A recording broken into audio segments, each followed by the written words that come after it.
Hello student, कैसे हैं आप सब। एक बार पुनः शिव कोचिंग क्लासेस पर स्वागत है। और क्लास 12 केमिस्ट्री एनसीईआरटी में चैप्टर 10 और पार्ट 1 यानी चैप्टर 10 का पार्ट 1 लेकर आ चुका हूं। चैप्टर 10 का नाम है हेलो एल्केन्स और हेलो एरीन्स।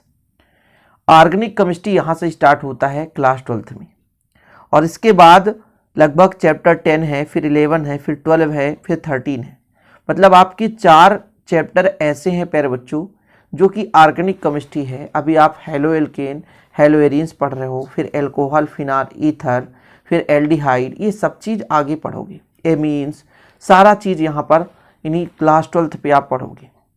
और आज ये बेसिक है, तो चैप्टर जो 10 है इसको मैं बहुत बारीकी से समझाऊंगा। बस आप लोगों से गुजारिश है कि आप लोग अच्छे तरीके से समझें, क्योंकि प्यारे बच्चों आज का ये जो क्लास है बिल्कुल बेसिक है, बिल्कुल जीरो लेवल। यदि आपसे कुछ भी नहीं बन रहा है ऑर्गेनिक केमिस्ट्री, फिर भी आपसे बनेगा। तो इस चैप्टर में 2 भाग हैं, एक हेलो एल्केन्स और दूसरा हेलो एरीन। हेलो एल्केन्स क्या है, हेलो एल्केन्स के नामकरण, इसके बनाने की विधियां और रासायनिक गुण, भौतिक गुण, इसके कुछ प्रमुख यौगिक, समझ रहे हैं। तो शुरू करते हैं। सबसे पहले हेलो एल्केन्स। हेलो एल्केन 2 भाग से मिलकर बना हुआ। हेलो मतलब हेलोजन तत्व और एल्केन मतलब एल्केन समूह। तो हाइड्रोजन तत्व कौन कौन से हैं, यही चीज पहले जानना जरूरी है, क्योंकि पूरा बेसिक पढ़ना भैया। हाइलो एल्केन कहां से स्टार्ट हो रहा है, तो हाइलो एल्केन, हाइलो धन एल्केन। हाइलो मतलब प्यारे बच्चों हाइड्रोजन तत्व। कौन से तत्व, हाइड्रोजन तत्व। हाइड्रोजन तत्व मतलब 17वां समूह। कौन सा समूह, 17वां समूह। और 17वें समूह में कौन कौन सा तत्व है प्यारे बच्चों, तो आपका फ्लोरीन है, क्लोरीन है, ब्रोमीन है, आयोडीन है, एस्टाटीन है और टेन्नासीन। लेकिन इन 4 तत्वों को आपको याद रखना है, ठीक है। क्या, fluorine, chlorine, bromine, iodine, astatine, tennessine. लेकिन ये प्रमुख 4 यानी फ्लोरीन, क्लोरीन, ब्रोमीन, आयोडीन आप सबसे ज्यादा क्रिया देखेंगे, ठीक है। इनमें सब में प्यारे बच्चों 1 निगेटिव होता है, मतलब 1 इलेक्ट्रॉन ग्रहण करने की क्षमता होती है, तो 1 निगेटिव आयन इसका होता है, ठीक है। सभी में 1 इलेक्ट्रॉन ग्रहण करने की क्षमता होती है। फ्लोरीन 1 निगेटिव हो सकता है, क्लोरीन 1 निगेटिव हो सकता है, ब्रोमीन 1 निगेटिव हो सकता है, आयोडीन 1 निगेटिव हो सकता है। सभी में 1 इलेक्ट्रॉन ग्रहण करने की क्षमता होती है। इसका कारण क्या है, तो मैं आपको बताऊं। फ्लोरीन का परमाणु क्रमांक होता है 9। पहले कोष में 2 इलेक्ट्रॉन भरेंगे और बचा 7, तो दूसरे कोष में 7 इलेक्ट्रॉन। अच्छा, बाह्यतम कोष में होना कितना चाहिए प्यारे बच्चों, तो बाह्यतम कोष में 8 होना चाहिए, किंतु 8 के लिए 1 इलेक्ट्रॉन की आवश्यकता है, इसलिए 1 इलेक्ट्रॉन ग्रहण करने की क्षमता रखता है, इसलिए इसकी जो ऑक्सीकरण संख्या होती है -1 होती है, ठीक है। क्लियर है, ऑक्सीकरण संख्या कितनी होती है, -1 होता है। ओके, ये हो गया आपका हाइड्रोजन। तो 2 भाग से मिला है हेलो एल्केन्स, हाइड्रोजन और एल्केन। तो जब हमारे एल्केन में एक या एक से अधिक हाइड्रोजन परमाणु निकल जाएगा प्यारे बच्चों, और उसमें हाइड्रोजन परमाणु जुड़ जाएगा, ये हाइड्रोजन परमाणु है, fluorine, chlorine, bromine, iodine, astatine, tennessine. जब एल्केन में से एक से अधिक हाइड्रोजन परमाणु निकल जाए और उसमें कौन जुड़ जाए, उसमें एक से अधिक हाइड्रोजन परमाणु जुड़ जाए, तो वो जो यौगिक बनता है प्यारे बच्चों उसे कहते हैं हेलो एल्केन।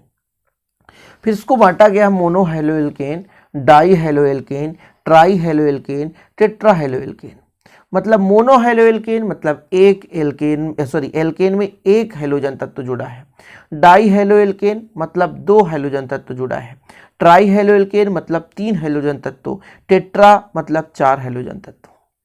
अब ये हो गया प्यारे बच्चों हेलो एल्केन की परिभाषा, कि जब एल्केन में 1 या 1 से अधिक हाइड्रोजन परमाणु है ना, उतने ही क्या मतलब हाइड्रोजन परमाणु निकलकर उतने ही हाइड्रोजन परमाणु से जुड़ जाएं, या कि हाइड्रोजन परमाणु उतने ही हाइड्रोजन परमाणु से विस्थापित हो जाएं, तो जो प्राप्त यौगिक होता है उसे कहते हैं हेलो एल्केन, ठीक है। ये हेलो एल्केन हो गया प्यारे बच्चों। अब आपको समझना है मुख्य रूप से एल्केन। क्यों, क्योंकि आप एल्केन तो पढ़ोगे तभी तो बनेगा, तो हेलो और एल्केन, तो एल्केन क्या है वो चीज़ यहाँ पर समझो, बिल्कुल पॉइंट बाय पॉइंट समझेंगे, बिल्कुल आप चिंता नहीं करेंगे। एल्केन का सूत्र होता है प्यारे बच्चों CnH2n+2, CnH2n+2। C जहाँ पे कार्बन है और N कितना हो सकता है, जहाँ पे N हो सकता है, जहाँ N बराबर सकता है 1, 2, 3, 4, 5 या 6, ठीक है।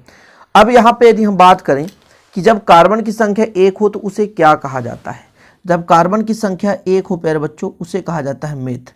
क्या कहा जाता है? मेथ। लिखते चलेंगे आप लोग। कार्बन की संख्या 2 हो उसे कहा जाता है एथ। क्या कहा जाता है? एथ।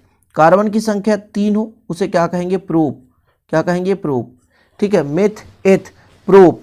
कार्बन की संख्या 4 हो उसे कहेंगे ब्यूट। क्या कहेंगे? ब्यूट। ठीक है, कार्बन की संख्या के ऊपर है। कार्बन की संख्या यदि 5 हो गया प्यारे बच्चों तो मेथ, एथ, प्रो, ब्यूट, पेंट। क्या लिखोगे आप? पेंट। ठीक, कार्बन की संख्या यदि 6 हो गया तो हेक्स। हेक्स। फिर यदि कार्बन की संख्या 7 हो गई तो हेप्ट। क्या? हेप्ट। कार्बन की संख्या में 7, हेप्ट। फिर कार्बन की संख्या 8 हो गई प्यारे बच्चों तो ऑक्ट। क्या? ऑक्ट। फिर कार्बन की संख्या 9 हो गई तो नॉन। ठीक है, और कार्बन की संख्या यदि 10 हो गई तो डेक। इतना आप पढ़ लो। ठीक, अब ये कैसे लिखोगे फिर से समझने की कोशिश करेंगे। जब n बराबर 1 हो तो 1 रखोगे प्यारे बच्चों 1, और जब यहाँ पे 1 रखोगे तो 2 1 कम 2 और 2 2 4 तो CH4। इसका नाम हो जाएगा, एन है, एल्केन में एन है तो मेथ से हो जाएगा मीथेन। क्या हो जाएगा? मीथेन। क्या हो जाएगा? मीथेन। ठीक, फिर कार्बन की संख्या जब 2 रखेंगे तो C2 हो जाएगा, 2 दूनी 4 और 4 2 6 तो H से हो जाएगा एथेन। क्या हो जाएगा? एथेन। ठीक है, मेथ से मीथेन, H से एथेन। क्या हो जाएगा? H से एथेन। कार्बन की संख्या 3 तो C3H। देखिएगा 3 दूना 6 और 6 2 8 तो प्रोप से हो जाएगा प्रोपीन। क्या हो जाएगा? प्रोप से प्रोपीन। ठीक, फिर आता है ब्यूट। ब्यूट से हो जाएगा C4H। 4 दूना 8 2 10 तो ब्यूट से हो जाएगा प्यारे बच्चों ब्यूटेन। क्या हो जाएगा? ब्यूटेन। पूरा बेसिक ही शुरू करेंगे ना। हाइड्रोकार्बन है ये चीज। जब हाइड्रोजन और कार्बन से मिलकर कोई यौगिक बनता है उसे कहते हैं हाइड्रोकार्बन।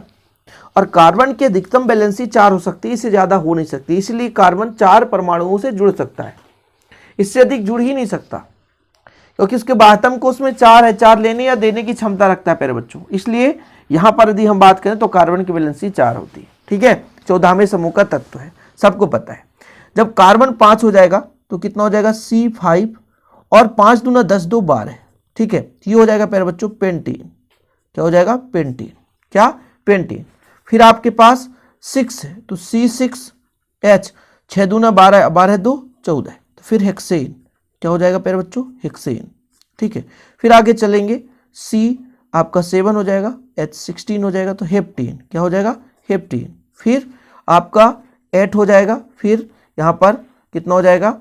18 हो जाएगा तो हो जाएगा आपका प्यारे बच्चों ऑक्टीन। फिर नॉन एंडोकीन। ठीक है, ऐसे आगे कर सकते हो। जरूरत आपको यहां तक ही पड़ेगा, 7 8 तक पड़ेगा, इसलिए आप लोग ऐसा करते चले। अभी हमारा बन गया एल्केन, और एल्केन से ही मिलता है एल्किल समूह। ठीक है, एल्केन से ही मिलता है एल्किल समूह। ठीक है, जब एक हाइड्रोजन निकालते हैं प्यारे बच्चों, एक हाइड्रोजन निकाल दें जिससे मेथेन से बन जाएगा मेथिल। क्या बन जाएगा? मेथिल। एल्किल समूह, यहां से एक हाइड्रोजन निकाल दें तो ये बन जाएगा एथिल। क्या बन जाएगा? एथिल, यानी CH3 सिंगल बॉन्ड, और यहां पर हो जाएगा C2H5 single bond. Single bond क्यों प्यारे बच्चों? क्योंकि एक हाइड्रोजन ये त्याग चुका है, मतलब किसी अन्य एक परमाणु के साथ संयोग कर सकता है। जब ये एक हाइड्रोजन त्यागेगा तो बनेगा प्रोपेन से प्रोपिल। क्या बनेगा? प्रोपिल। और प्रोपिल में हो जाएगा C3H7। C3H7, C3H7 हो जाएगा, प्रोपिल हो जाएगा। अगला है ब्यूटेन। ब्यूटेन से एक हाइड्रोजन निकालोगे प्यारे बच्चों, माइनस करोगे तो बनेगा ब्यूटिल। क्या बनेगा? ब्यूटिल, मतलब C4H9 और सिंगल बॉन्ड। ठीक है, फिर आपका आता है पेंटेन। पेंटेन से एक हाइड्रोजन निकाल दोगे तो पेंटिल बचेगा। क्या बचेगा? पेंटिल। तो प्यारे बच्चों C5H11। ठीक है, इसके बाद हेक्सेन से एक हाइड्रोजन निकाल दो तो हेक्सिल बचेगा। क्या? हेक्सिल। तो आपके पास निकल कर आएगा C6H13। ओके, फिर हेप्टेन से बचेगा हेप्टिल। क्या बचेगा? हेप्टिल। हेप्टिल हो गया तो C7H15। ये हो गया प्यारे बच्चों एल्किल समूह। तो एल्केन भी क्लियर हो गया। एल्केन से बना एल्किल। एल्केन में methane, ethane, propane, butane, pentane, hexane, heptane, octane, nonane एंडोकेन। एल्किल प्यारे बच्चों methyl, ethyl, propyl, butyl, pentyl, hexyl, heptyl, ये सब जरूरत पड़ेगा। आप कहोगे कि सर आप कौन सी क्लास पढ़ा रहे हैं, 11th या 12th? तो भैया ये 12th क्लास है, लेकिन 12th क्लास में हेलो एल्केन समझने के लिए आपको हाइड्रोकार्बन समझना जरूरी है। यदि आप हाइड्रोकार्बन नहीं समझ पाएंगे, एल्केन, एल्कीन, एल्काइन, तो फिर आप 12th क्लास का हेलो एल्केन या हेलो एरीन बिल्कुल नहीं समझ पाओगे। इसलिए प्यारे बच्चों ये जो छोटी मोटी बेसिक चीजें हम बता रहे हैं उसे आपको अच्छे तरीके से समझना है। ठीक है, ये क्लियर हो गया ना, एल्केन, एल्कीन, एल्काइन? आप स्क्रीनशॉट ले लो, बिल्कुल, है ना। एल्केन आपका हो गया क्लियर, एल्केन से एल्किल बन गया। हम एल्काइन और एल्कीन की भी फार्मूला लिखा देते हैं, आप लोग उसे पढ़ लेना, जरूरत नहीं है यहाँ पर, लेकिन फिर भी थोड़ा सा जानना जरूरी है। ये क्लियर हो गया। अब बात कर लेते हैं थोड़ा सा हम एल्कीन की और एल्काइंस की। एल्कीन का प्यारे बच्चों यहां पर यदि मैं फार्मूला कहूं, और एल्काइन इसका होता है CnH2n और इसका होता है CnH2n-2। ये होता है आपका, जैसे हमको कार्बन की संख्या 5 रखनी तो C5 और यहां पर H10 हो जाएगा। यहां पर कितना हो जाएगा, C5H हो जाएगा प्यारे बच्चों, 5 दूना 10 और 10 में 2 घटाएंगे 8। 5 कार्बन को क्या बोलते हैं, पेंट, तो पेंटीन हो जाएगा। ये क्या है, पेंटीन, और ये क्या हो जाएगा, पेंटाइन। क्या हो जाएगा, पेंटाइन। समझ रहे ना। तो ये एल्कीन का फार्मूला है और ये एल्काइन का फार्मूला है, नोट डाउन कर लो। CnH2n एल्कीन है, CnH2n-2 ये एल्काइन है। CnH2n ये क्या है, एल्कीन है, और एल्काइन क्या है, CnH2n-2 एल्काइन हो गया। इसी प्रकार से जब कार्बन की संख्या मैं रख दूं 7, तो बताओ 7 और 7 दूने 14, तो ये होता है हेप्टीन। क्या, हेप्टीन। और प्यारे बच्चों C7, 7 दूनी 14 में 2 घटा दो 12 आएगा, ये हो जाएगा हेप्टाइन। क्या हो जाएगा, हेप्टाइन। ठीक है, हेप्टाइन। तो एल्कीन और एल्काइन बन जाता है। ये क्लियर हुआ ना। तो एल्कीन का फॉर्मूला CnH2n, एल्काइन का CnH2n-2। ध्यान रखिएगा, जहां भी एल्कीन होगा वहां डबल बॉन्ड होगा, जहां भी एल्काइन होगा वहां ट्रिपल बॉन्ड होगा। ट्रिपल बॉन्ड ही पहचान बनाता है एल्काइन का, डबल बॉन्ड पहचान बताता है एल्कीन का। यदि सिंगल बॉन्ड हाइड्रोकार्बन में तो फिर वो एल्केन समूह कहलाता है। हाइड्रोकार्बन में हाइड्रोजन कार्बन और कार्बन के बीच यदि सिंगल बॉन्ड है, केवल डबल बॉन्ड नहीं है, तो एल्केन है। यदि एक भी वहां पे डबल बॉन्ड हो गया तो फिर वो भैया एल्कीन है, और ट्रिपल बॉन्ड आ गया तो फिर एल्काइन है। तो एल्केन, एल्कीन, एल्काइन। CnH2n+2 यदि है तो एल्केन है, फिर यदि CnH2n है तो एल्कीन है, और CnH2n-2 है तो एल्काइन है। ये हो गया बेसिक। अब हम बात करते हैं हेलो एल्केन की। तो हेलो एल्केन आपको पता है, हेलो मतलब हाइड्रोजन तत्व, एल्केन यानी एल्केन समूह, यानी हाइड्रोजन तत्व एल्केन के हाइड्रोजन को विस्थापित करके जुड़ जाए तो वो बन जाता है प्यारे बच्चों हेलो एल्केन। इसके आगे स्टूडेंट हेलो एल्केन के अपन प्रकार समझते हैं कि हेलो एल्केन को कितने भागों में बांटा गया है। तो मुख्य रूप से हेलो एल्केन को 2 भागों में बांटा गया है, मोनो हेलो एल्केन और पॉली हेलो एल्केन। देखिए यहां पर आप लिखिए हेलो एल्केन, हेलो एल्केन। इसको कितने भागों में बांटा गया है, तो 2 भागों में बांटा गया। कितने भागों में, 2 भागों में। इसको 2 भागों में बांटा गया है।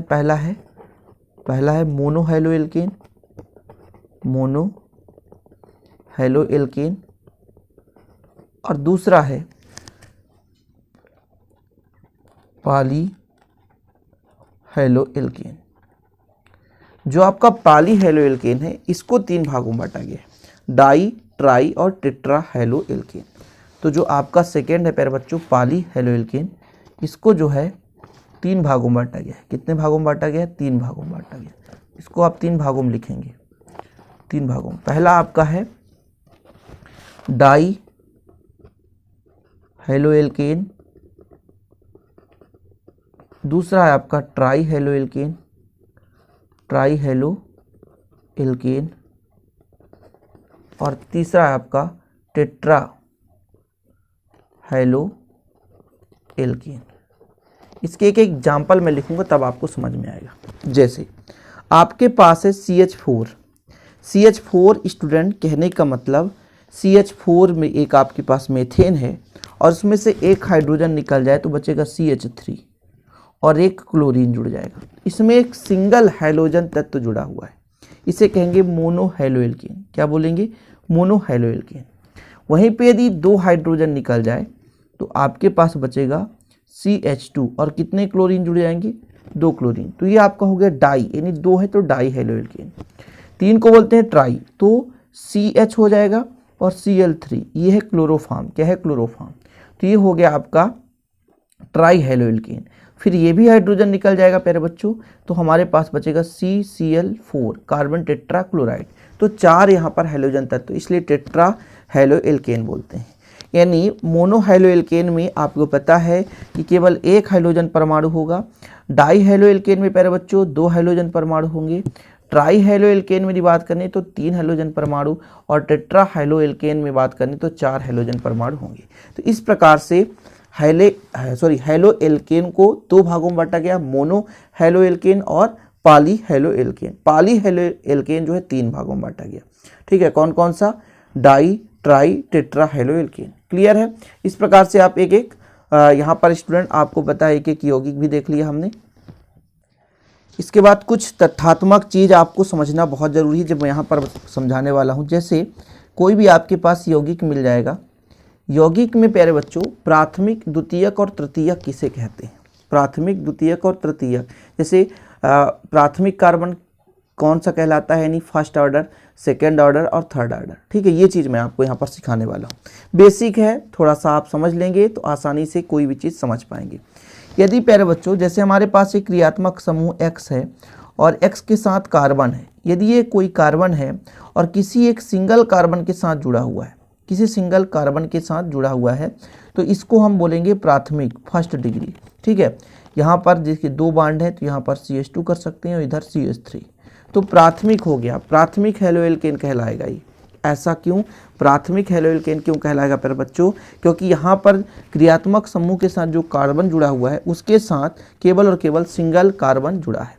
यानी कोई भी कार्बन यदि केवल एक कार्बन के साथ जुड़ा है तो उस कार्बन को प्राथमिक कार्बन कह सकते हैं। यदि कोई कार्बन अपने साथ 2 अन्य कार्बन के साथ जोड़ कर रखा है, मतलब कोई भी कार्बन यदि प्यारे बच्चों कोई 2 कार्बन से जुड़ा है, ठीक है, तब वो फिर द्वितीय कहलाएगा। यदि कोई कार्बन 3 कार्बन परमाणु से जुड़ा है तो तृतीय कहलाएगा। यानी उसकी डिग्री कितनी हो जाएगी? सेकेंडरी हो जाएगी। यानी यदि 4 कार्बन परमाणु से जुड़ा हुआ है तो फिर उसका हो जाएगा प्यारे बच्चों 4 डिग्री।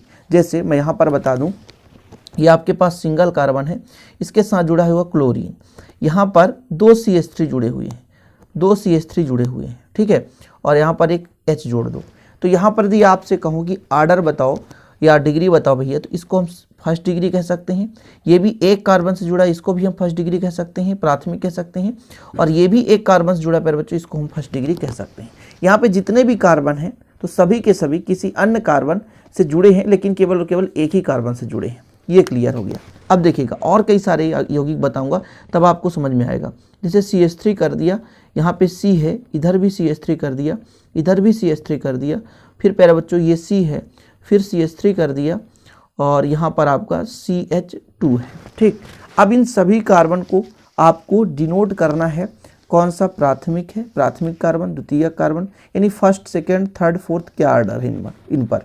तो देखिए यदि कार्बन को आपको पहचानना है कि कोई भी कार्बन कितने कार्बन परमाणु से जुड़ा है, इसकी बात की जाए तो केवल एक कार्बन से जुड़ा है तो इसको आप फर्स्ट ऑर्डर दे देंगे, फर्स्ट डिग्री। ठीक है, ये कितने से जुड़ा है? 2 से, तो सेकेंडरी। ठीक है, ये प्यारे बच्चों कितने से जुड़ा है? ये कार्बन ये सिंगल से जुड़ा है तो 1, ये आपका तो 1, ये कितने से जुड़ा है? 1, लेकिन प्यारे बच्चों ये कार्बन 1, 2, 3, तो ये 4 डिग्री। ठीक है, ये आपको पता हो गया कार्बन कितने अन्य कार्बन से जुड़े हैं, तब उसे कार्बन का हम नाम देंगे। ठीक है, प्राथमिक है ना, द्वितीयक या तृतीयक। ठीक है, इस तरह से आप किसी भी यौगिक में जब आप डिवाइड करोगे कि ये प्राथमिक एल्किल हैलाइड है कि द्वितीयक एल्किल हैलाइड है या तृतीयक एल्किल हैलाइड है, तो प्यारे बच्चों जैसे हमारे पास CH2 है और X है, इसके साथ एक R जुड़ा है तो ये प्राथमिक हो जाएगा। क्या हो जाएगा? प्राथमिक हो जाएगा। लेकिन यहीं पे यदि 2 आपका R जुड़ जाए और CHX हो जाए तो द्वितीयक हो जाएगा। वहीं पे यदि 3 R हो जाए प्यारे बच्चों, फिर 3 R के साथ एक X जुड़ गया है तो फिर ये तृतीयक एल्किल हैलाइड हो गया। ये भी जानना जरूरी है कि मोनो है मतलब मोनो को हम प्राथमिक कह सकते हैं, सिंगल है तो प्राथमिक एल्किल हैलाइड, द्वितीयक एल्किल हैलाइड और तृतीयक एल्किल हैलाइड। ये चीज़ क्लियर है। उम्मीद करता हूँ इसे आप लोग कभी नहीं भूलेंगे। कैसे पहचानेंगे? कार्बन के साथ अन्य कितने कार्बन जुड़े हैं, कार्बन के साथ अन्य कितने कार्बन जुड़े हैं। यदि एक कार्बन जुड़ा है तो उसे प्राथमिक कहेंगे, 2 कार्बन जुड़ा है उसे द्वितीयक कहेंगे, यदि 3 कार्बन जुड़ा है उसे तृतीयक कहेंगे। इतना क्लियर हो गया, समझ गए ना। यदि आपका कोई एक सिंगल परमाणु है, जैसे समझिएगा किसी यौगिक में, यहाँ पर आप लिखेंगे, कुछ चीज़ें लिखते चलें आप लोग तो बहुत अच्छा रहेगा। किसी यौगिक में क्रियात्मक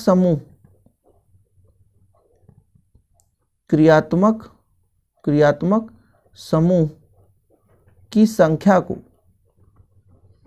संख्या को दर्शाने के लिए किसका प्रयोग किया जाता है? सिंगल के लिए मोनो, 2 के लिए डाई, 3 के लिए ट्राई, 4 के लिए टेट्रा और 5 के लिए पेंटा। इसका प्रयोग करते हैं, मोनो, डाई, ट्राई, टेट्रा और पेंटा। ठीक है, इतना क्लियर है। फिर से आप समझिए, यदि क्रियात्मक समूह है आपका X है, हैलोजन तत्व है, आपको पता है, उसकी संख्या को रिप्रेजेंट करने के लिए हम मोनो, डाई, ट्राई, टेट्रा, पेंटा आदि का प्रयोग करते हैं। ठीक है, फिर से आप समझिए, यदि आपका क्रियात्मक समूह है उसकी संख्या को हम रिप्रेजेंट करना चाहते हैं तो प्यारे बच्चों उसको मोनो, डाई, ट्राई, टेट्रा या पेंटा के नाम से, है ना, लिखते हैं। और यदि हमारा हाइड्रोजन तत्व निगेटिव है, जैसे फ्लोरीन जुड़ा है, उसको हम किस नाम से लिखेंगे आयुपेशी नोमेनक्लेचर में? तो आपको पता है प्यारे बच्चों, फ्लोरीन को हम फ्लोरो से लिखते हैं। जैसे आपका फ्लोरीन है, इसका आयुपेशी नामकरण फ्लोरो, क्या? फ्लोरो। अगली वीडियो में मैं हेलो एल्केन का जितना भी आयुपेशी नोमेनक्लेचर होगा मैं आपको उतना अच्छे तरीके से कोशिश करके समझा दूंगा। आयुपेशी नोमेनक्लेचर हेलो एल्केन का बिल्कुल बारीकी से समझाऊंगा, आप चिंता नहीं करना। एफ है फ्लोरो, Cl को क्लोरो लिखेंगे, है ना, Cl को क्या लिखेंगे? क्लोरो। Br को क्या लिखेंगे? ब्रोमो, क्या लिखेंगे? ब्रोमो। और I को क्या लिखेंगे? आयोडो, क्या लिखेंगे? आयोडो। तो ये चीज़ आप याद कर लो, फ्लोरीन को फ्लोरो, क्लोरीन को क्लोरो, ब्रोमीन को ब्रोमो और आयोडीन को आयोडो, इस नाम से अपन लिखेंगे। ठीक है, तो आज हम कुछ बेसिक चीज़ें अपन ने यहाँ पर समझाया पर बच्चों, जैसे कार्बन की संख्या के आधार पर कैसे बांटा जा सकता है, प्राथमिक, है ना, एल्किल हैलाइड, द्वितीयक एल्किल हैलाइड, तृतीयक एल्किल हैलाइड, हेलो एल्केन आपको पता है, मोनो हेलो एल्केन, द्वितीय और डाई हेलो एल्केन क्या है, ट्राई हेलो एल्केन क्या है। और इसके अगले वीडियो में हम आपको समझा देंगे कि इनका नामकरण कैसे लिखा जाता है। नामकरण यदि आपसे बनेगा तो आप किसी भी रासायनिक अपक्रिया को आसानी से संपन्न करा पाओगे। तो उम्मीद करता हूँ हेलो एल्केन का ये बेसिक जो भी टिप्स है वो आप लोग अच्छे तरीके से समझे होंगे। वीडियो पसंद आए तो प्लीज़ लाइक ज़रूर करिएगा, दोस्तों के साथ शेयर करिएगा और इसी प्रकार नए वीडियो पाने के लिए चैनल को सब्सक्राइब करके साथ ही बेल आइकन प्रेस कर लीजिएगा। मिलते हैं अगली वीडियो के साथ, तब तक के लिए जय हिंद, वंदे मातरम।